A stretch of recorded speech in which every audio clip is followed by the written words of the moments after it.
Malio, salam alaikum. Alaykoum salam. Donc, nous allons nous prêter pour cette vidéo un exercice dont on n'a pas forcément l'habitude, mais il est nécessaire. Nécessaire parce que, pour expliquer un petit peu, donc nous on a fait connaissance en 2016 et j'ai accompagné un conférencier avec qui tu as eu de très beaux échanges. Oui. J'avais bien aimé ton approche et le temps passant, donc je suis retombé des années plus tard sur des vidéos dans lesquelles tu développais des pensées qui m'ont assez interpellé et j'ai repris contact avec toi. C'était lors du Ramadan 2020. Oui. Donc moi je t'ai sollicité pour structurer un petit peu ta communication, t'aider à diffuser un petit peu ta pensée via cette chaîne YouTube. Et je précise vraiment que c'est mon initiative et qu'au début tu avais quelques réticences, donc on en reparlera tout à l'heure. Oui. Mais j'ai insisté et on le fait sous forme de questions-réponses, sous forme de plein de petits audios qui traitent de l'actualité, donc on parle de politique, de société et de l'islam. Tout à fait. Je précise également que toi tu m'accordes vraiment une autonomie totale, une confiance qui me plaît assez et que je choisis vraiment toutes les questions que je te pose et il faut le dire aux gens qui nous écoutent parce que bien souvent je t'envoie même pas les questions à l'avance donc tu y réponds vraiment sur le tas. Oui. Et pour planter un petit peu le décor, que tous nos enregistrements se font souvent le soir, tard, des fois même dans la nuit pour pouvoir accorder nos plannings. Tout à fait. Voilà. Alors, j'aimerais aussi ajouter un point, c'est qu'on partage une caractéristique commune tous les deux, c'est qu'on souhaite tout de même préserver notre anonymat pour des raisons personnelles, pour des raisons professionnelles, et même si on est à l'ère du numérique, de la vidéo, des réseaux sociaux, il est parfois nécessaire de se focaliser davantage sur le discours, les idées, et en ce qui me concerne sur le travail de communication et de diffusion, plus que sur les personnes qui le portent. Tout à fait. Alors, est-ce que j'ai bien résumé jusque-là la situation? Est-ce qu'il y a des choses que tu aimerais corriger, ajouter ou compléter? Non, je suis parfaitement sur la même ligne que toi, mis à part peut-être que là je vais compléter sur le fait de dire qu'une des raisons pour laquelle je pense que cet anonymat, en tout cas, était important pour moi, c'était déjà essentiellement pour éviter quelque part la mise en avant d'une personne, d'une personnalité, en tout cas, qui pourrait éventuellement incarner autre chose que ce qu'il dit, dans le contenu de ce qu'il dit. C'est-à-dire que ce qui m'a toujours interpellé, tu vois, surtout dans beaucoup de débats que j'ai eus à travers le monde entier, en fait, finalement, parce que j'étudie beaucoup plus en anglais qu'en français, il faut quand même le rappeler. J'ai beaucoup voyagé dans le monde anglophone où j'ai eu des débats avec des gens en anglais, en français. Je me suis un peu intéressé à toutes les idées qui circulaient. Je veux dire que ce qui m'a toujours interpellé, c'était d'essayer de décrédibiliser les gens en fonction d'un groupe auquel ils appartenaient, d'éventuellement une posture idéologique qu'ils étaient censés tenir. Et donc, on décrédibilisait très vite les gens en fonction de paramètres qui me semblaient tout à fait incongrus et qui me semblaient injustes pour le débat. C'est-à-dire que on a trop vite tendance, alors dans le monde musulman certainement, mais même ailleurs aujourd'hui, d'essayer de classer les gens avant même de commencer à discuter et essayer de comprendre l'articulation de l'argumentation.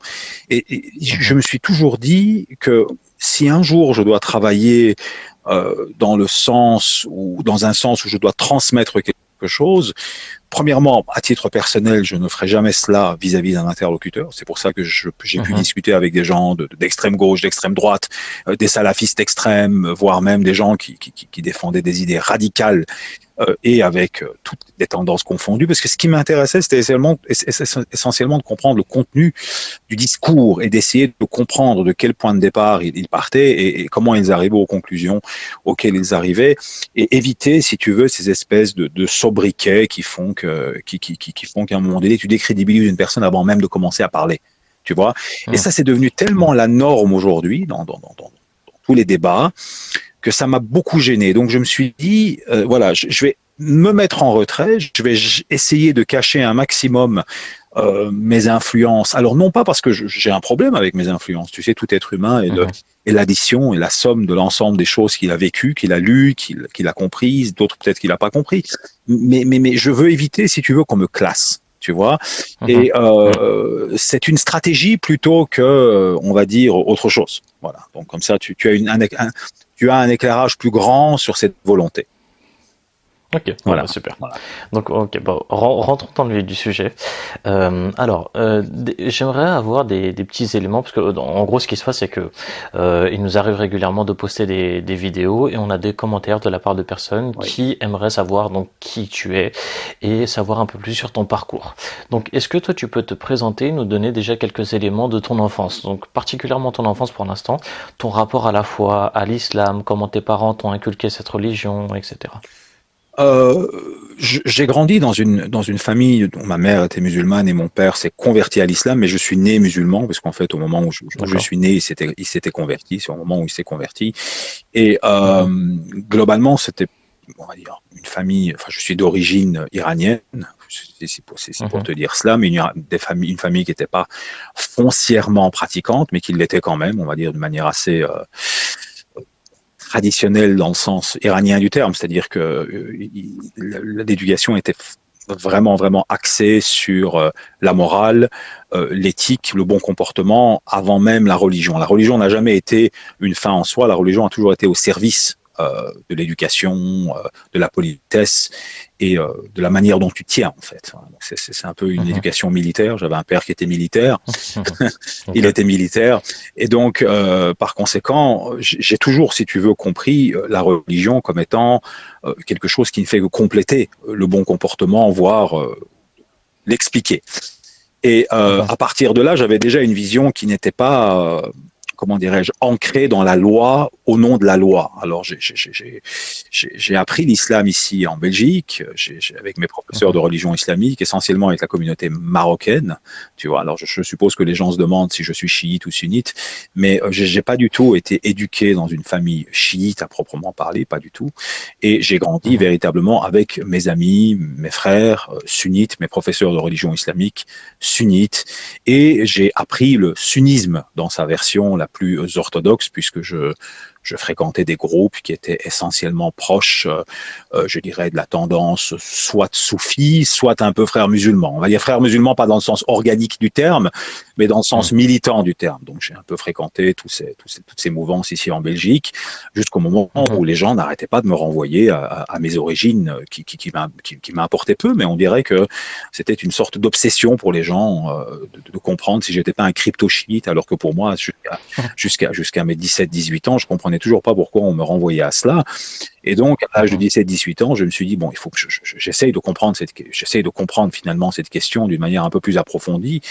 Et j'ai consacré plus ou moins 6 ou 7 années de ma vie à essayer de lire tous les corpus euh, des deux camps, si tu veux. J'aime pas appeler Mhm. ça des camps, mais on va dire des deux tendances, pour essayer de me faire ma propre opinion sur cette question et pour avoir l'air moins ignorant lorsqu'on me questionne sur le chiisme ou sur d'ailleurs même l'islam à proprement parler. Donc j'ai consacré 6 ou 7 années de ma vie à cette question sunnite-chiite.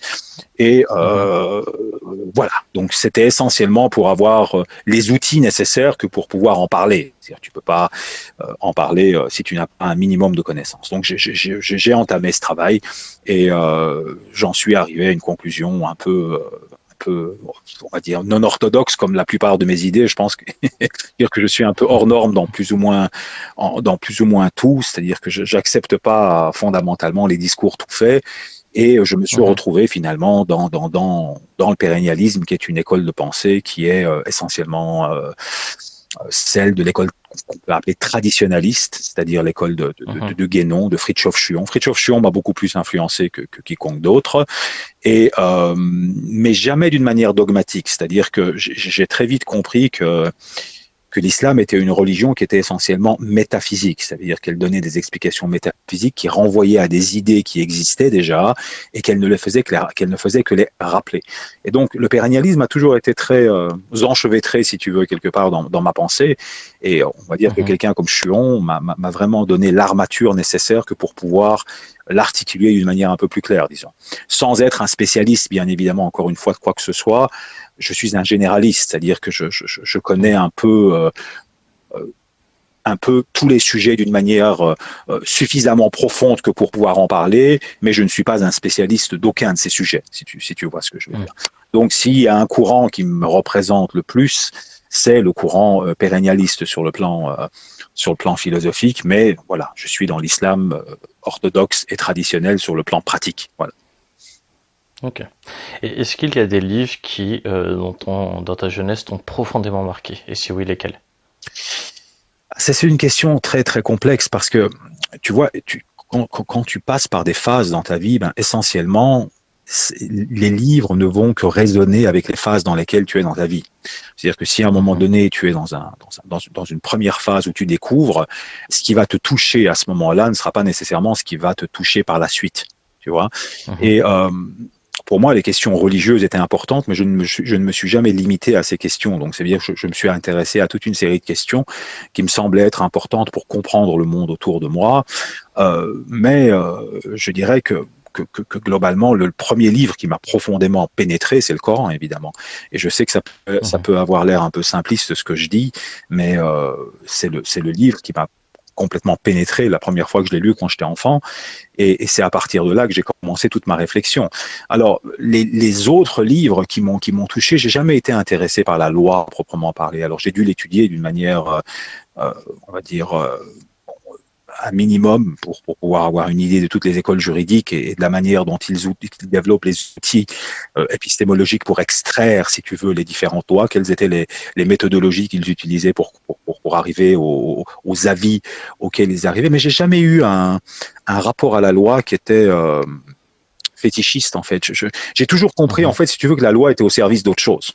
Et donc, cette espèce cette espèce d'obésité de la loi m'a toujours gêné. Alors, le problème, c'est que les gens, quand tu leur dis ça, ils pensent que tu dilues la loi, qu'elle n'est pas importante pour toi. C'est faux. La loi a son importance et elle est nécessaire parce qu'elle te donne un tracé que tu te dois de suivre. Mais il faut jamais transformer, si tu veux, ce tracé en une fin en soi. Et à partir du moment où tu comprends la fonction de la loi, tu comprends qu'une loi, c'est qu'une loi, en fait. C'est un peu, je n'aime pas faire ce genre de parallélisme parce que les gens pourraient mal me comprendre, mais c'est un peu comme si tu fais du sport pour être en bonne santé et que tu as un programme sportif. Alors, tu pourras jamais, si tu veux, atteindre de bons résultats si tu n'es pas un peu strict avec toi-même et que tu ne suis pas un programme sportif qui est adapté aux objectifs que tu cherches à atteindre. Mais un programme sportif, à proprement parler, n'est qu'un programme sportif. Tu vois. Et donc, le programme sportif ne va faire que répondre aux contingences de ton besoin du temps. Et donc, par conséquent, c'est pour ça que la loi m'a paru, on va dire, assez sèche et assez peu représentative de qu'est-ce qu'une religion. Alors, elle est nécessaire et j'appelle les gens à ne pas mal me comprendre sur cette question. Il faut choisir une école juridique et être sérieux dans ton école juridique sur le plan législatif. Mais il ne faut pas transformer cette loi en une fin en soi. Voilà. Toi, tu penses qu'il faut choisir une école juridique? Je ne pense pas qu'il faille nécessairement en choisir une particulièrement, mais si tu en choisis plusieurs, il faut que tu comprennes pourquoi tu en choisis plusieurs. Tu vois, c'est-à-dire qu'il faut que tu aies un minimum les outils que pour pouvoir les comprendre. Il ne faut pas choisir ce qui t'intéresse uniquement. Il ne faut pas choisir, si tu veux, globalement les choses en fonction de ton intérêt du jour et éventuellement t'amuser à changer et à jouer. Il faut comprendre pourquoi. Si tu arrives au stade où tu as le temps d'étudier les différentes écoles juridiques et que tu as compris pourquoi les juristes sont arrivés à différentes conclusions, alors oui, il n'y a pas de problème de choisir les avis qui te semblent le plus adapté. Mais il faut toujours comprendre pourquoi tu fais ce que tu fais et toujours questionner l'intention qui est derrière. Bien sûr. Voilà. Ok. Ce qui me frappe aussi dans ton discours, c'est que tu as quand même une très bonne connaissance donc sur le plan théologique, mais tu as également une bonne connaissance sur des sciences humaines. Je trouve que tu as de fines analyses sur le plan politique. Donc, est-ce que tu peux nous parler également de ton cursus de formation? Où est-ce que tu as étudié? Alors là, vraiment, je demande aux gens de jamais suivre mon parcours parce que j'ai toujours été quelqu'un de foncièrement rebelle, en fait. Et Ok. il faut pas du tout me copier. Il faut jamais prendre mon exemple comme un exemple. Et je le dis même à mes enfants, tu sais. Je peux pas dire ça à mes propres enfants parce que j'ai peur Bien sûr. qu'ils le comprennent mal. Mais bon, j'ai pas envie d'être paternaliste dans mon discours, mais j'ai toujours eu un côté très rebelle. Et donc, quand j'ai commencé mes études de Sciences Po, Même à l'école, quand tu étais jeune, oui, oui, jeune oui, oui, élève. oui, oui, oui. Ouais. J'ai toujours été très rebelle. C'est-à-dire que à chaque fois qu'on m'apprenait quelque chose, j'essayais de l'apprendre, mais Mhm. j'essayais toujours de trouver une autre voie pour arriver à la même conclusion. Et Ok. je supportais pas en fait le formatage globalement. Et Mhm. j'essayais toujours de Ok. comprendre, si tu veux, les méthodes qui t'amènent à une conclusion plutôt que la conclusion elle-même. C'est-à-dire que ce qui m'intéresse, c'est Mhm. essentiellement euh, les paradigmes de départ, c'est ce que j'appelle les points de départ, en fait, le point de départ d'une idée, d'où elle démarre, et comment est-ce qu'à partir de là, on arrive à une conclusion. Et donc, Mhm. lorsque je suis arrivé à l'université, en tout cas au début de l'université, j'ai vraiment très mal vécu, en fait, si tu veux, ce formatage, moi, en tout cas, j'ai perçu cela comme un formatage. Bon, j'étais aussi jeune, hein, et j'ai commencé à avoir un parcours qui si tu veux, j'ai eu une opportunité sur le plan des affaires entre guillemets, et euh, j'ai eu un choix à faire à un moment donné, soit le monde des affaires qui s'est Mhm. ouvert à moi d'une manière tout à fait naturelle, soit le monde académique que je voyais comme un monde fermé, clos et qui formate. Et on va dire que la volonté de Dieu quelque part, alors c'était probablement la mienne sur le plan apparent, mais on va dire la vie a fait en sorte que je me suis orienté vers le monde économique très jeune, et par la grâce de Dieu, je suis toujours là, mais je me suis toujours promis de faire ce qui me plaisait. Alors l'économie ne me plaît pas en fait, globalement. Mhm. Je suis tombé dedans, tu sais, comme Astérix et Obélix. Obélix est tombé dedans en fait. Il est tombé dans la marmite Mhm. et il est devenu costaud à l'époque. Tu sais, je sais pas si tu connais la bande dessinée Ouais, Astérix, ouais. mais Mhm. Obélix est tombé dedans. Donc moi, je suis tombé là-dedans, mais D'accord. mon cœur n'a jamais été dans le monde des affaires. Il a beaucoup plus été dans le monde de la philosophie, de la métaphysique et des questions existentielles. Et donc, Mhm. en tant qu'autodidacte, j'ai eu la chance et l'opportunité de pouvoir véritablement consacrer ma vie à l'étude, sans Mhm. devoir passer par une institution qui allait me donner une médaille ou Mhm. un cachet pour me donner un titre pour me permettre de payer mes factures grâce à ce titre. Mhm. Et donc, Je vois. mon côté me rebelle m'a toujours fait leur dire allez vous faire voir, j'ai pas besoin de votre titre, j'ai pas besoin de vos titres, j'ai pas besoin de reconnaissance de la part de quiconque, mais par contre, à Mhm. titre personnel, je vais mettre toute ma vie, tout mon être euh, pour la science, en tout cas pour la science sur le plan de la connaissance, et ça doit me servir à moi à titre individuel pour mieux comprendre ce qui m'entoure et pour éventuellement élever ma conscience et pour être une meilleure version de moi-même.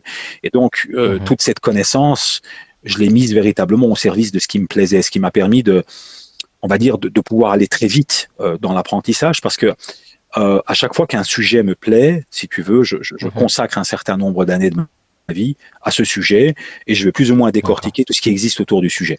Tu vois, Ok. et ça a été possible tout simplement parce que j'avais une indépendance financière et aussi parce que j'avais le temps de le faire. Tu vois, Bien et donc sûr. j'ai un parcours tellement atypique et tellement hors norme qu'en fait, si tu Mhm. veux, je ne le conseille premièrement à personne, et j'en parle très peu parce que de deux choses l'une, soit les gens ne comprennent pas, ou soit les gens peuvent à la limite comprendre, mais ils vont dire mais donc tu n'es qualifié pour parler de rien, donc tais-toi. Tu Bien vois. sûr. Et Mhm. donc tu te retrouves un peu dans cette impasse où, à défaut d'être un spécialiste de quoi que ce soit, ben, inévitablement, tu seras jamais pris au sérieux, ni dans le monde académique, ni dans le Mhm. monde des gens, ni dans le monde religieux d'ailleurs. Mais voilà, Mhm. j'ai eu l'opportunité de voyager plus ou moins partout et discuter avec les gens que j'avais envie de discuter. Et le fait que je sois dans le monde des affaires m'a permis de le faire d'une manière très, très facile. Et voilà, donc j'ai eu un parcours tellement atypique qu'il est difficile de l'expliquer comme ça en quelques phrases. Mais voilà, donc tu as une meilleure vision des choses comme cela. Ok. Voilà. Ça marche super. Je suis un Ok. autodidacte dans tous les sens du terme, en fait. Voilà. Ça marche. Voilà. Ok. Parlons politique. Ouais. Est-ce que tu es impliqué dans la vie politique de ton pays? Non, pas du tout.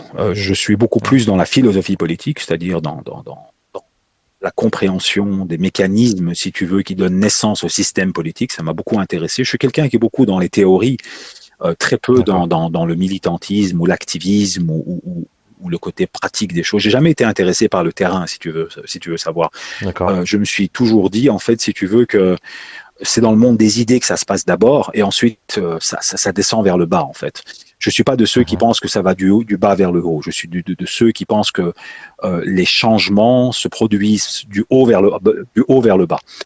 Ce qui fait que j'ai toujours D'accord. été dans l'abstraction, dans le monde des idées, dans le monde de la pensée, et que je partageais cela éventuellement qu'avec des cercles très restreints de gens, et Mhm. jamais dans le militantisme, l'activisme ou dans l'action politique ou des choses comme ça. Ça m'a jamais intéressé, en fait.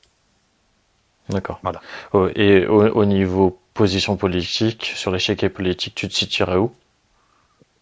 Hmm. Clairement, sur le plan des valeurs, j'ai un côté plus conservateur qu'un côté ultralibéral. Alors évidemment, ça dépend à qui tu me compares. Euh, Bien sûr. Si tu me compares aux religieux orthodoxes qui sont dans une vision tout à fait rigide des choses, non, je suis quelqu'un de très souple.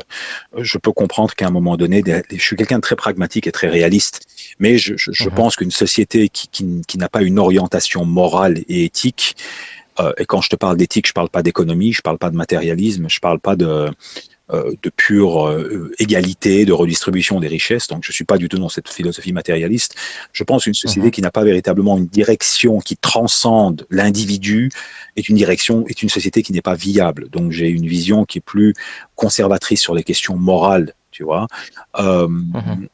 Toutefois, sur le plan économique, je suis plus, on va dire, marqué à droite. C'est-à-dire que je pars du principe qu'une société se doit bien évidemment d'aider les pauvres et les gens qui sont dans la détresse, les handicapés, et c'est très important. Mais je pense que c'est plus le rôle de la culture de jouer ce rôle-là. C'est-à-dire que je suis plus de ceux qui va être euh, libéral sur le plan économique, mais je vais pousser la solidarité sur le plan culturel D'accord. plutôt, si tu veux, qu'introduire l'État dans tous les rouages de l'économie pour essayer de créer de la solidarité. Tu vois, je suis Mhm. plus de ceux qui va promouvoir l'entrepreneuriat des gens. Je vais essayer de les pousser à être créatifs. Et puis ensuite, sur le plan moral et sur le plan spirituel, je vais plus mettre l'emphase sur la solidarité, mais comme étant plus une démarche euh, culturelle qu'une démarche étatique à proprement parler. Donc en cela, je serais plus. C'est difficile de même me classer sur un échiquier politique parce que Mhm. je prends beaucoup en considération, si tu veux, les questions qui sont liées à la pauvreté, aux handicapés, aux gens qui véritablement sont nés avec un désavantage et qu'il faut soutenir, tu vois. Mais je ne Mhm. supporte pas de voir tout le temps l'État se mêler de tout, en fait. Donc j'ai un côté libertarien sur ces questions-là qui est aussi un peu hors norme, dans le sens où en Europe, les gens sont soit de gauche, soit de droite. Chez moi, c'est un mélange des deux, on va dire. Tu vois, je n'aime pas les politiques de droite en général, en ce sens que finalement, elles mènent. Enfin, le problème, c'est que ça dépend de quoi tu parles, parce que la gauche et la droite, elles ont un programme économique, elles ont un programme culturel. Aujourd'hui, la gauche Mhm. culturelle, c'est essentiellement une gauche qui va promouvoir la dilution des valeurs morales et de l'éthique. Mais l'éthique sur le plan spirituel et tout ce qui s'ensuit, c'est quelque chose qui est tout à fait exclu du discours de la gauche culturelle. Par contre, la gauche économique, elle va avoir un programme plus intéressant sur certaines questions. Alors, je suis pas du tout communiste, hein, je supporte pas d'ailleurs Mhm. les communistes, mais globalement, je pense qu'aujourd'hui, on a un gros problème de définition des termes. C'est-à-dire que quand tu essayes de classer quelqu'un, il faut déjà comprendre de quoi tu parles. C'est-à-dire quand aujourd'hui, en France, je sais que vous avez une sorte d'habitude qui me gêne beaucoup, qui est de vite essayer de décrédibiliser les gens en fonction de la manière dont tu les classes. Ah, celui-là, c'est quelqu'un d'extrême droite. Donc, il suffit de dire que c'est quelqu'un d'extrême droite pour qu'il soit inaudible, en fait. Tu vois, Mhm. mais c'est Bien sûr. injuste. C'est-à-dire qu'en fait, il faut essayer de comprendre qu'est-ce que la personne est en train de dire, et il faut avoir les outils pour comprendre de quoi il parle. Tu vois. Donc Mhm. ici, quand on parle de gauche, est-ce qu'on parle d'une gauche économique ou est-ce qu'on parle d'une gauche culturelle? Quand on parle de droite, est-ce qu'on parle d'une droite purement économique ou d'une droite culturelle? Alors la droite culturelle, qu'est-ce qu'elle est? Est-ce que c'est le populisme?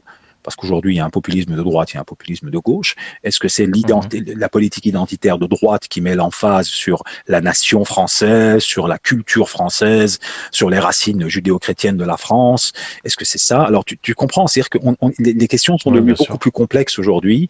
Et donc, pour Mhm. essayer de mettre quelqu'un sur l'échiquier politique, c'est compliqué. Disons que ma position sur le plan personnel, c'est d'être très proche des gens qui vont essayer de centraliser le sacré dans la société et donc l'idée même de Dieu.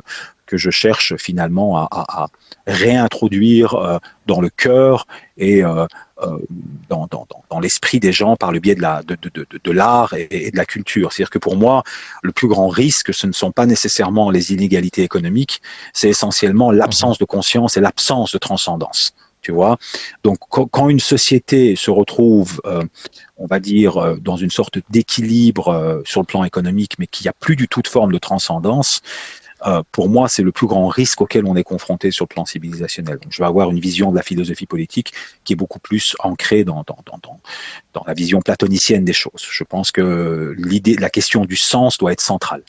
Donc du coup, on parlait de position politique, et il y a une position que je trouve assez intéressante chez toi, c'est que tu t'inscris complètement en porte-à-faux avec le côté revendication identitaire et discrimination. Est-ce que tu peux expliquer pourquoi ? Mais parce que justement, je pense que tu peux pas construire une société si tu ne mets pas en équilibre les droits et les devoirs. Et à partir du moment où tu polarises la société en différentes identités et tu fais croire que ces identités sont constitutives de ce que représente finalement la personne qui y adhère, ben, inévitablement, tu polarises premièrement la société et tu leur fais croire que la seule manière de participer à la construction de la société, c'est en revendiquant ses droits. Or, quand ces différents groupes revendiquent leurs droits, ils ne réfléchissent pas d'une manière holistique et globale à la construction du pays dans lequel ils sont. Et si tu veux réfléchir d'une manière globale et holistique, tu dois prendre en considération non seulement, bien évidemment, ton intérêt à titre individuel, éventuellement l'intérêt de gens qui t'entourent ou d'un groupe qui t'entoure, même si personnellement, je pense que c'est assez dangereux de faire de la politique de groupe, parce que c'est encore une fois la porte ouverte à toute une série de dérives, et ensuite prendre en considération l'intérêt même de la nation, l'intérêt même du pays dans lequel tu vis, et le pays qui va te donner certaines choses, et contre lequel toi tu dois donner des choses en retour, donc tu dois donner ton allégeance, et tu dois également donner en retour ta personne pour cela. C'est-à-dire qu'à un moment donné, si tu vis dans un endroit, cet endroit est le tien, tu participes à la construction de ce pays, et tu ne veux pas participer à la construction de quelque chose qu'en revendiquant des droits. Tu dois également être dans une perspective de devoir. Et la question qui se pose, c'est quel genre de devoir ? C'est là où, pour moi, une société qui ne promeut plus l'équilibre entre les droits et les devoirs est une société qui n'a pas d'avenir. Tu vois ? Et par conséquent, je pense que les musulmans ici ne doivent surtout pas tomber dans ce piège de la politique identitaire qui consiste à réfléchir déjà en termes de groupe. Nous, les musulmans, déjà, les musulmans ne représentent pas du tout un groupe homogène, tu vois. Tu as des musulmans qui sont fortement engagés sur la scène économique et qui sont très aisés sur le plan économique. Tu as des musulmans qui sont pas du tout, qui sont très très pauvres. Tu vois, tu as des musulmans très riches, tu as des musulmans qui vont plutôt être libéraux, tu as des musulmans qui vont être beaucoup plus conservateurs. Donc, c'est difficile d'avoir une image d'un vote, entre guillemets, musulman à partir de l'identité musulmane. Et donc, je pense que justement, le rôle des musulmans doit vraiment être de sortir de cette politique identitaire qui, pour moi, est la menace principale contre nos sociétés, surtout ici en Europe. Et je ne supporte pas justement ces revendications identitaires. Ouais. Et est-ce que c'est quelque chose que toi t'as vécu personnellement au sens où donc t'as jamais supporté ça et du coup ça a développé chez toi, je sais pas, alors je dirais peut-être pas forcément du courage, mais une autonomie, une indépendance, et ça a peut-être façonné justement ce pourquoi tu t'es orienté vers cette voie professionnelle? Non. Ce qui s'est essentiellement passé, c'est que je me suis beaucoup intéressé à la question du féminisme. Donc j'ai étudié, si tu veux, l'histoire du féminisme. Et je pense que cette politique identitaire a déjà commencé, si tu veux, avec le féminisme, ou en tout cas certaines ramifications qui sont devenues la norme du féminisme actuel, qui est une sorte de mouvement qui, malheureusement, dans certains de ses extrêmes, est devenu anti-homme. Tu vois, et quand tu écoutes et tu décryptes un tout petit peu le discours féministe, un discours très identitariste qui consiste à vouloir faire passer les femmes en tant que groupe comme éventuellement des victimes par définition, tu vois, et les hommes en tant que groupe comme par définition oppresseurs. Et à partir de là, tu as une série d'autres mouvements qui ont commencé à utiliser le même lexique. Par exemple, les Noirs, les Black Lives Matter, tu vois, qui ont commencé à utiliser ce même genre d'articulation lexicale, donc une sorte de discours politique qui consistait à vouloir faire passer le groupe comme étant la victime principale, ce groupe comme étant la victime principale, contre un autre groupe ou d'autres groupes qui les oppressent. Alors, non pas que ces oppressions ne peuvent peuvent ne pas exister. Bien sûr qu'elles peuvent exister, elles existent dans toutes les sociétés, tu vois. Mais la question est de savoir, est-ce qu'on peut créer une société qui est constituée de groupes qui revendiquent chacun cette espèce de droit infini. On pense qu'en fait, on n'est que dans un rapport de force permanent, en fait, si tu veux. Et dans ce rapport de force permanent, c'est le plus fort qui va gagner. Non, c'est pas comme ça. Tu vois, une société, elle se construit par de la coopération, elle se construit par des compromis, et elle se construit essentiellement avec des gens qui comprennent, bien évidemment, qu'ils ont un droit, mais qu'ils ont des devoirs et qu'ils doivent penser à eux et aux autres. Tu vois, sinon, on tombe dans une société que je décris comme la société actuelle, une société narcissique, où chacun ne pense qu'à lui. Tu vois, et on voit ce que ça donne. Donc, c'est pour ça que j'ai très vite compris les limites des discours identitaristes, qui malheureusement sont promus par la gauche et la droite, hein, qu'on soit clair. C'est-à-dire qu'aujourd'hui, c'est pas juste un problème de gauche ou de droite. Et les deux promeuvent ce genre de discours qui, pour moi, est fondamentalement un danger. Tu vois. Et c'est pour ça que je n'ai jamais accepté cela. D'accord.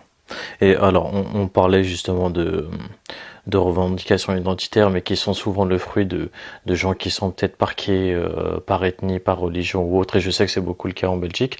Est-ce que toi, tu as grandi dans justement des milieux plutôt communautaires et identitaires, ou au contraire dans des milieux vraiment pluriels et divers? Non, tous mes amis, mon cercle d'amis était clairement inscrit dans cette, je dirais, dans cette perspective identitaire. C'était des musulmans marocains de Bruxelles, tu vois. Et mais on va dire que le fait que peut-être que l'atmosphère en Belgique est différente de la France, ici on n'est pas dans un rapport de force permanent. Les décisions politiques se prennent beaucoup plus par compromis, beaucoup plus par dialogue, beaucoup plus par discussion. Et on n'est pas dans si un groupe gagne, un groupe perd en fait. Tu vois. Et on va dire cette espèce de plafond de verre n'est pas très bas en Belgique. C'est-à-dire que globalement, le racisme existe dans toutes les sociétés. Je peux vraiment en témoigner. Une société où il n'y a pas de racisme, ça n'existe pas. Donc pour moi, se battre contre le racisme, c'est une démarche louable et importante. Mais croire que tu vas passer ta vie comme un hamster à courir dans un cercle, en fait, l'antiracisme, c'est un peu comme l'hamster qui court dans le cercle. C'est-à-dire que si tu penses que l'objectif final, c'est d'éradiquer toute forme de racisme, tu n'y arriveras jamais. Tu vois. Maintenant, tu peux essayer d'aller vers des sociétés qui le sont, on va dire, de moins en moins. Il y a bien évidemment un travail à faire sur le plan politique, sur le plan culturel. Mais globalement, penser qu'on peut atteindre cette espèce d'idéal utopique qui n'existe guère, c'est pas possible. Et donc, je sais plus pourquoi j'en parle, excuse-moi, je commence à être fatigué. Ta question, c'était quoi? Non, c'était par rapport aux discriminations, au fait d'avoir grandi dans des cercles en Belgique, ce plafond de verre est beaucoup plus haut, donc tu n'y seras pas confronté rapidement. Tu peux faire des études, tu peux arriver à des postes importants. D'ailleurs, on a énormément de gens qui sont impliqués en politique ici en Belgique et qui sont musulmans pratiquants. Donc, on a beaucoup moins cette espèce de plafond de verre qui est beaucoup plus lourd, cette chape de plomb comme en France, où si tu ne répètes pas 10 fois par jour que tu es républicain, laïque, tu peux pas monter sur le plan décisionnel. Non, ça n'existe pas ici. Et donc, il y a véritablement des problèmes en France que je connais. Je ne sais pas comme si je ne les connais pas, bien évidemment. Et, mais ces problèmes sont moins importants en Belgique, mais ils existent également. Mais on a également les mêmes problèmes. Tous les problèmes français s'importent ici, hein. Donc on est au courant de tout ce qui se passe. Voilà, c'est ça. Malheureusement, on aurait préféré avoir on va dire, de meilleures marchandises qui viennent de France. Tu m'étonnes. Voilà. Okay. Tu parlais justement de sociétés qui connaissent tout le racisme à leur façon, et en même temps, tu es quelqu'un qui a beaucoup voyagé. Toi, quels sont les pays vraiment qui t'ont marqué par leur ouverture d'esprit, par leur capacité à gérer la pluralité? Quels sont les pays où vraiment il ferait bon vivre pour toi? Ça dépend à partir de quelle perspective tu parles, mais globalement, j'ai une préférence. Sur des critères purement personnels. J'ai une préférence. Alors c'est pas du tout parce que je suis dans une perspective communautariste, justement, tout au contraire. Mais je pense que les modèles anglo-saxons, en règle générale, sont plus fonctionnels. Ils sont plus fonctionnels parce que ils sont plus pragmatiques. Ils sont beaucoup plus réalistes dans la manière dont ils traitent les problèmes. C'est-à-dire qu'en fait, on ne commence pas par une idée et ensuite on essaie de l'imposer de force. On commence par le réel et on essaye de voir à partir de nos idées comment est-ce qu'on peut le mieux gérer ce réel. Donc il n'y a pas cette espèce D'accord. d'aspect idéologique qui est très fort comme en France, où tu le vois, enfin je change de sujet pour revenir ensuite à ta question, tu le vois même d'ailleurs dans la manière dont ils élaborent des programmes. Je ne sais pas si moi je suis dans l'informatique en fait. Quand tu vois un programme qui a été élaboré par des Français, tu vois la différence avec un programme qui a été élaboré par des Américains. Tu vois. Ok. Alors les programmes qui ont été élaborés par les Français, je ne dis pas qu'ils sont ils sont pas de bonne qualité. Tu as de très très bons ingénieurs en France. Tu as beaucoup de gens qui sont très intelligents en France. Mais globalement, tu sens qu'il y a une certaine rigidité et qu'on veut de force imposer les choses. Tu vois, même si c'est pas fonctionnel. Tu vois, tu comprends. D'accord. Alors que quand tu prends Ouais, par je vois. exemple un Apple, ou tu prends un programme qui est élaboré par les Américains, tout est très intuitif en fait. Mhm. Tout doit fonctionner. C'est-à-dire que le côté fonctionnel prime sur le côté idéologique. Mhm. Alors qu'en France, le côté D'accord. idéologique prime sur le fonctionnel. Et donc, par Mhm. conséquent, on se retrouve dans un pays comme en France où les gens n'arrêtent pas de rappeler des principes, des valeurs, et on comprend d'ailleurs pas trop de quoi on parle, et ensuite on se contrefiche quelque part du réel, alors que dans le monde anglo-saxon, on commence par ce réel. Alors c'est beaucoup plus complexe que cela, parce que bon, les pays anglo-saxons, en l'occurrence ici, les États-Unis par exemple, ou le Canada ont des histoires beaucoup moins anciennes, donc il y a beaucoup moins de, Mhm. comment dirais-je, il y a un passif qui est quand même beaucoup moins lourd. Mais globalement, le système anglo-saxon est pour moi plus fonctionnel que le modèle rigide idéologique. Voilà. Je n'aime pas l'idéologie en règle générale. Je supporte pas ça. Tu vois, ces D'accord. espèces de rigidité Mhm. idéologique qu'on essaye d'imposer de force par le biais du politique, où on pense que tout va se régler par le biais de la loi. C'est quelque chose qui, pour moi, Mhm. me pose problème. Je vais encore te donner une deuxième anecdote pour te faire un peu comprendre de Mhm. quoi je Bien parle. sûr. Euh, En règle générale, quand des gens en fait, il faut que tu comprennes quelque chose. Une des raisons aussi pour laquelle je n'aime pas la loi en matière de religion, c'est que je pense que quand la loi devient obèse, c'est un peu, c'est toujours au détriment d'autre chose. C'est-à-dire qu'en fait, Mhm. la loi, pourquoi est-ce qu'elle devient obèse? C'est parce que les gens essayent de comprendre la religion par le biais de la loi. C'est la raison pour laquelle la loi elle devient obèse. Et quand elle devient obèse, Mhm. tu as toujours quelque chose, tu as une perte qui se produit. Elle se fait, Bien sûr. c'est la spiritualité qui se perd, c'est la morale qui se perd, c'est Mhm. l'éthique qui se perd. Pourquoi est-ce que la loi est devenue tellement obèse? Parce que les gens pensent que par le biais de la loi, ils peuvent arriver à tout. Et c'est le même problème qu'on a par exemple en France. Tu n'as pas remarqué que dès qu'il y a le moindre petit problème qui est un épiphénomène, immédiatement on essaye de voter une loi.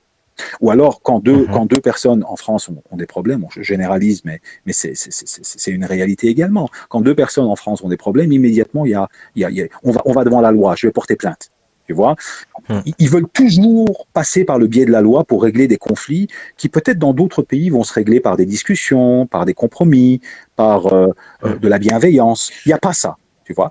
Pourquoi? Mais parce que tout simplement, il n'y a plus cette morale individuelle et donc on est obligé de faire grossir la loi pour régler le moindre petit problème.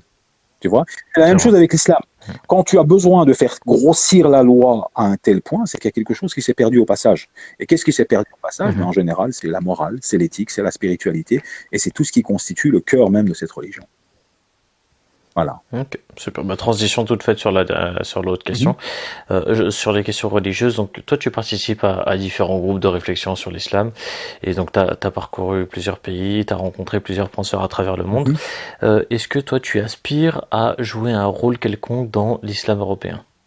Non, j'aime beaucoup l'ombre en fait. J'aime beaucoup, si tu veux, les réflexions, les cercles restreints dans lesquels on va penser, réfléchir, mais je n'aime pas du tout la Mhm. visibilité. J'aime pas du tout être mis en avant. Je supporte pas cela. D'ailleurs, je pense qu'il y a même un risque à être mis en avant parce que tu sais, tu as tous les risques qui sont liés, inhérents à l'ego, à la visibilité, que Mhm. toi-même, avec tu connais toutes les affaires qu'il y a avec les personnages publics. Tu vois. Bien sûr. Donc, j'aime beaucoup cette place qui consiste à être un peu à l'arrière et parler, discuter avec les gens et réfléchir aux questions importantes. C'est-à-dire que je n'ai pas de prétention à vouloir m'impliquer sur aucune question, mais par contre, je suis très, comment dirais-je, très inquiet de l'avenir et premièrement de ma religion, qui est l'islam, et du pays dans lequel je vis et Mhm. du continent sur lequel je vis. Et donc, par conséquent, toutes les questions qui ont un trait aux phénomènes sociétaux qui nous entourent me concernent au plus haut point et enfin, en tout cas, j'essaye d'être le plus à jour possible sur tout ce qui se passe, tout en sachant que tu peux pas être au courant de tout et tu peux pas t'impliquer sur toute une série de questions. Et j'essaye de partager mes idées avec toute une série de personnes, y compris avec toi ici, dans cette réflexion qu'on a ensemble. Mais je n'ai aucune prétention au-delà de cela. C'est plus entre mes mains. C'est-à-dire, j'ai pas cette volonté d'engagement, de vouloir faire quoi que ce soit. Non, c'est que je suis dans des cercles restreints de discussion et les gens qui veulent venir parler avec moi, on peut en parler. Voilà. D'accord. Et quels sont tes espoirs ou tes espérances pour le monde musulman? Disons que alors je sais que je peux choquer pas mal de gens, mais je suis déjà content de tous les événements qui se sont produits avec l'islam radical. C'est-à-dire que c'est malencontreux, mais tu sais, c'est un tout petit peu l'histoire de la personne qui est dans l'utopie et qui, à un moment donné, lorsqu'il vit son utopie, se rend compte que son utopie est un cauchemar. La meilleure manière, si tu veux, de vacciner quelqu'un contre l'utopie, c'est de lui faire vivre le réel de son utopie et de comprendre en fait que son utopie n'existe pas. Or, lorsque les gens étaient dans cette espèce de fantasme, je dirais, de l'État islamique compris sous l'angle de la loi pure, tu vois, ben, on a vu ce que ça a pu donner en Syrie, en Irak, lorsque ces mouvements radicaux ont pris le pouvoir et ils ont essayé d'imposer, si tu veux, globalement cette vision de l'islam purement législative. Qu'est-ce que ça a donné? Ça a donné en fait un rejet global et massif qui pour moi était nécessaire pour que les musulmans commencent à élaborer un discours.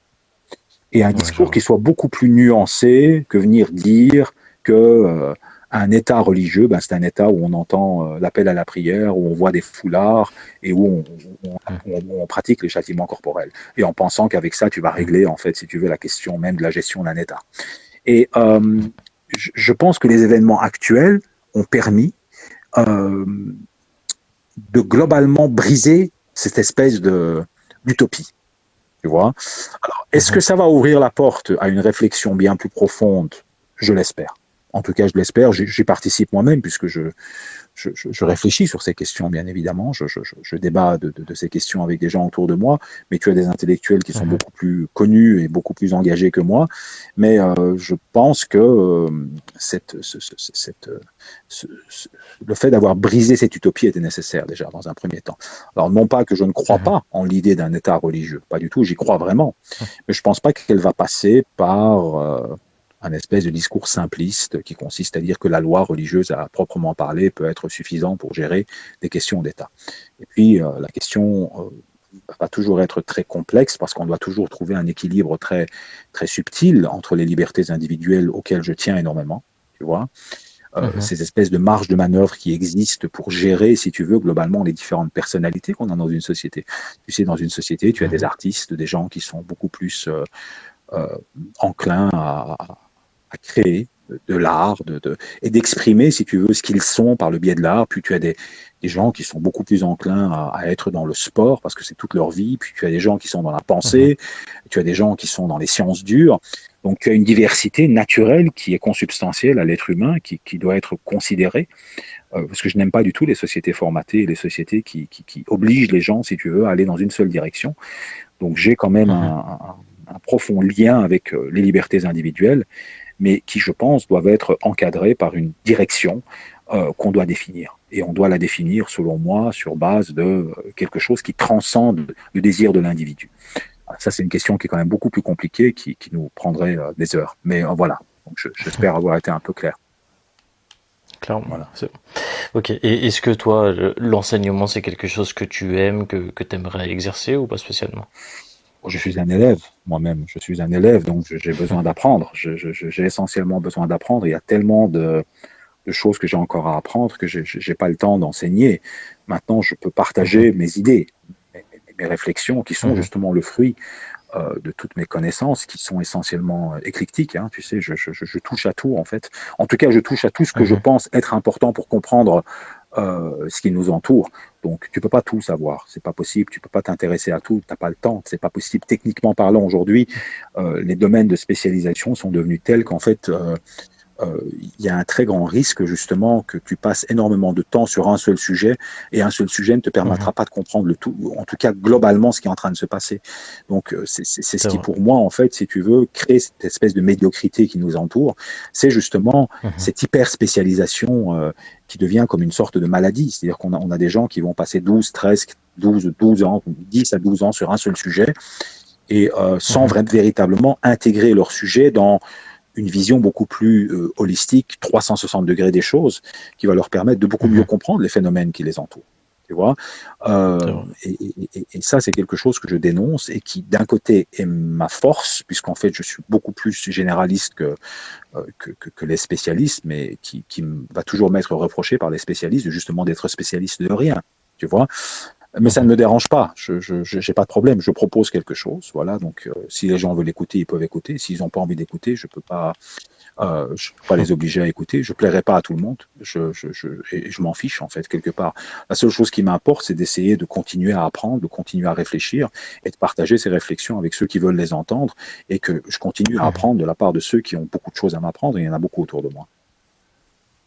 D'accord. Est-ce que tu as écrit un livre qu'on pourrait se procurer quelque part ou est-ce qu'il y a un projet d'écriture? Pas à l'heure actuelle, parce que en fait, si tu veux, globalement, les phénomènes qui nous entourent sont en train d'avancer à une vitesse éclair. Le temps Mhm. que tu écrives sur un sujet, tu seras déjà dépassé par les événements. En tout cas, si tu écris sur un sujet qui est d'actualité, en tout cas pour moi, la réintroduction du sens est quelque chose qui m'anime beaucoup. Et la manière dont on doit le faire est pour moi vraiment quelque chose qui est urgent. Maintenant, écrire un ouvrage m'a Mhm. toujours posé problème parce que si j'écris un ouvrage, il faudra toujours l'écrire au nom de quelque chose, au nom de qui. Et malheureusement, cette Mhm. espèce je dirais, de côté hétérodoxe de ma personne fera toujours en sorte que, quelle que soit la teneur de ce que j'écris, je n'intéresserai que les gens qui croient en cela. C'est qui croient en tout cas en fait que quelqu'un qui est tout à fait hors norme qui a des choses à dire. Tu vois et Mhm. tu seras jamais accepté dans le monde académique avec ce côté hétérodoxe, tu vois. Mhm. Et d'un autre côté, sur le plan de la société, ben, inévitablement, je pense que euh, comment dirais-je, je sais pas par quoi commencer. Voilà, je dirais, je sais pas par quoi Mhm. commencer. C'est pour ça peut-être que les sujets qui ont attrait à la question du sens me semblent plus importants que d'autres sujets aujourd'hui. Donc, si un jour j'écris, ce sera éventuellement sur ce sujet-là avant tout. Tu vois, mais sous un Ok. angle beaucoup plus pérennial. C'est-à-dire que ce qui m'intéresse essentiellement, c'est de faire comprendre, en fait, si tu veux, que l'avenir de l'humanité est un avenir qui nous concerne tous. Donc, pour moi, si tu Mhm. veux, j'ai toujours été très porté par l'idée on va dire, de traduire les concepts métaphysiques en un langage facile à comprendre. C'est-à-dire que quand je Mhm. parle, j'essaie toujours de faire comprendre à mon interlocuteur, à la hauteur, bien évidemment, de son intelligence. Si je parle à un métaphysicien, j'ai pas besoin de faire ce travail, puisqu'en fait, il sait de quoi Mhm. je parle, théoriquement. Donc, Bien par sûr. contre, quand je parle à des non-musulmans, mais qui sont croyants, ce qui m'intéresse, c'est pas de leur parler juste d'une seule religion. J'essaie de leur faire comprendre que les concepts métaphysiques qui sont rappelés par l'islam sont communs à toutes les religions. Et donc, j'attaque beaucoup Mhm. plus ces questions du sens sous un angle pérennialiste, c'est-à-dire sous un angle qui va éventuellement sensibiliser beaucoup de gens, y compris les non-musulmans.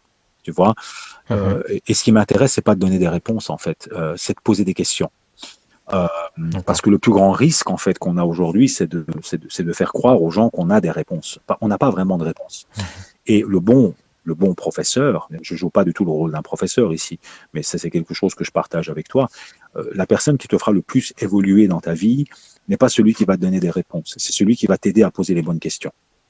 C'est ce processus de Je vois. questionnement qui va être beaucoup plus utile que les réponses qui sont données. Parce que tu sais que les réponses, elles sont essentiellement bidirectionnelles, elles dépendent de l'état d'esprit dans lequel tu es, de la Mhm. manière dont tu interagis avec ce qui est autour de toi. C'est pas la réponse en tant que telle qui est importante. C'est le processus de questionnement et c'est le fait que tu sois toujours dans ce processus, en fait. Et c'est Mhm. pour ça que moi, ce qui m'intéresse, c'est de questionner. C'est d'essayer de traduire les concepts métaphysiques pour essayer de questionner les gens, justement sur la question du sens.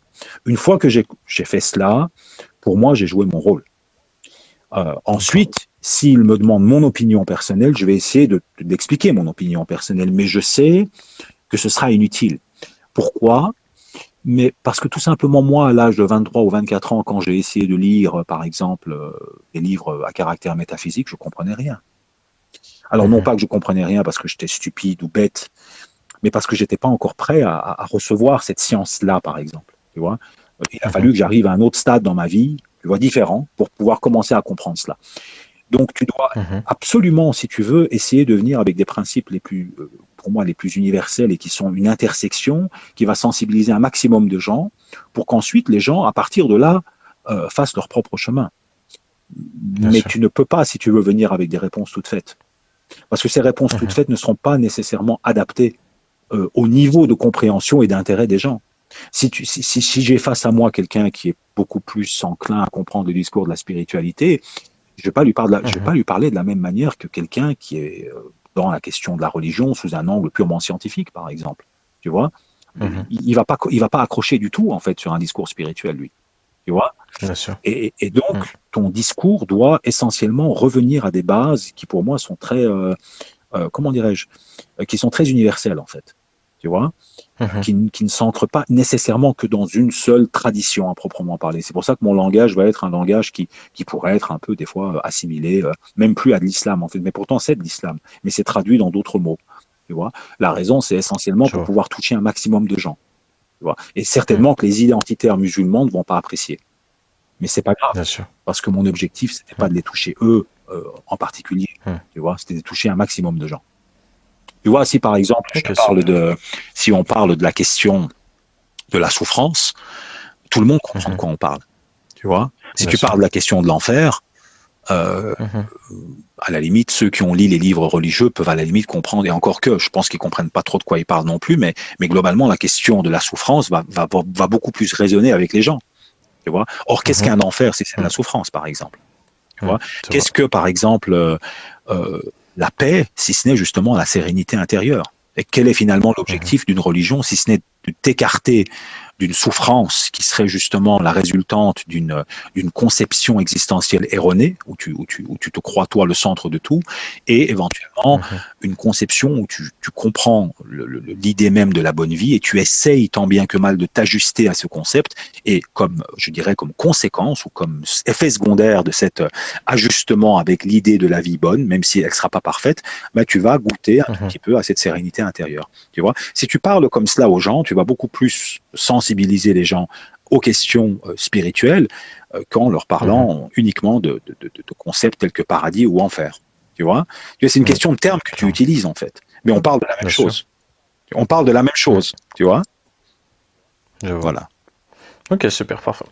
Bah, on arrive à la fin de l'exposé. Est-ce que tu as un message de conclusion, quelque chose pour terminer, un conseil ou un mot de clôture? Oui, le mot de clôture, c'est véritablement de pousser les gens à ne pas s'arrêter à la surface des choses. C'est-à-dire qu'il n'y a Mhm. rien de pire que s'arrêter à la surface. Euh, la plupart du temps, si tu veux comprendre les choses, tu dois pousser beaucoup plus loin que la surface des choses. C'est-à-dire que quand tu Mhm. écoutes quelqu'un parler, ne t'arrête pas aux mots que la personne est en train de dire. Essaye de comprendre qu'est-ce qu'il est en train de dire. Quel est le vocabulaire qu'il utilise? Que veut dire le mot qu'il est en train d'utiliser? Parce qu'en apparence, on va utiliser le même mot, on parle en français tous les deux, mais on ne parle pas de la même Mhm. chose.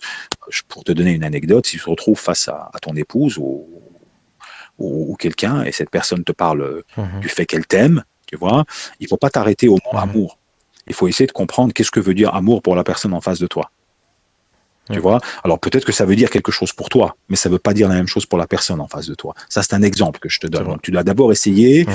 de comprendre au-delà des surfaces des choses. C'est-à-dire que quand à un moment donné, on te propose des idées, ne t'arrête pas juste à ce qui est énoncé. Essaye de comprendre d'où vient l'idée, qu'est-ce qui est derrière l'idée, sur quelle base elle se fonde et quels sont les points de départ qui ont donné naissance à ces idées. Alors, je sais que c'est un travail qui n'est pas donné à tout le monde, mais c'est un travail qui Mhm. requiert, euh, on va dire, globalement, une introduction à la complexité.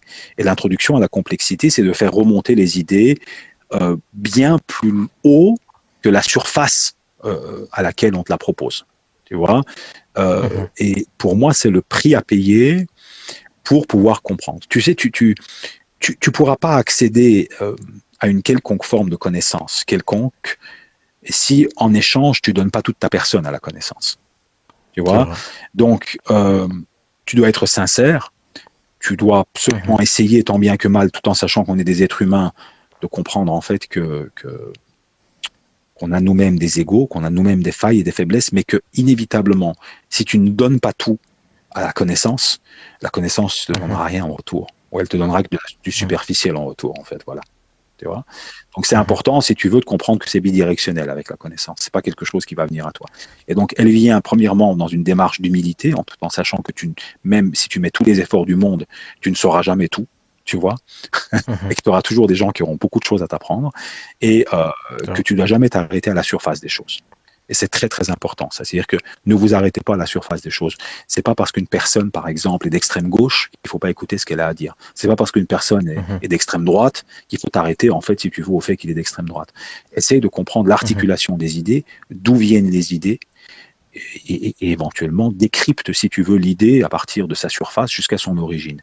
Et c'est comme cela, en fait, si tu veux, qu'on va éventuellement pousser un tout petit peu la réflexion et le débat et la compréhension et la connaissance. Ok, super. Voilà. Eh ben, merci beaucoup, c'était très intéressant. Voilà, je t'en prie. Et c'était un plaisir de partager avec toi tout ça. Eh ben, plaisir partagé. Voilà. Je te souhaite une bonne nuit. Je te souhaite une très bonne soirée. Merci, bonne nuit à toi aussi. Et puis je te dis à très bientôt. Prends soin de toi, merci. Salam.